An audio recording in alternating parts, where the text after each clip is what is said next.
And we told you about the arrest of a Jacksonville man accused of beating and torturing a woman who later died from her injuries. Well, he's been identified as 37-year-old Henry Lannon II. Today, we're hearing from the man Lannon stayed with and gave a reported confession. We're not identifying him because he says he already received a threat for talking to police.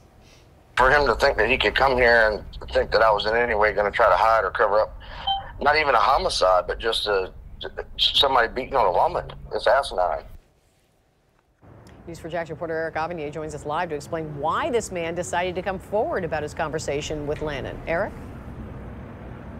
Well, Mary, the man that I spoke with says that after seeing last night's reports and reading online statements, he wanted to set the record straight and tell everyone that in no way, shape, or form did he ever try to hide someone who was suspected of torture.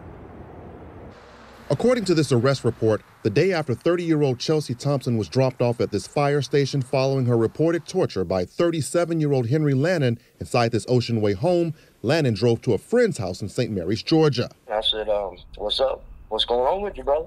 And he said he messed up and I need to burn some stuff.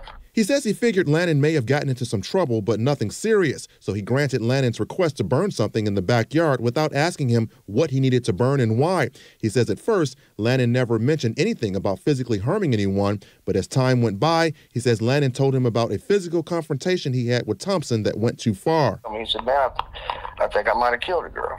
I said, Henry, you're not a killer. You didn't kill nobody. And, he went into details about it. He says the details about what went on inside this home sounded so far-fetched and unbelievable that he thought Lannon was making it up. I didn't know what to believe. But days later, he began to believe Lannon's story when he says Lannon started to act even more suspicious after finding out Thompson was being taken off of life support at UF Health. I started to realize the situation was real, and I didn't like it. He kind of had a weird look in his face, like maybe he told me too much. So he says he called St. Mary's police. I said, he may be wanted in connection with a homicide. I'm not certain. I said, but he says he thinks he may have killed someone. And they said, well, there's no warrant for his arrest. What do you want us to do?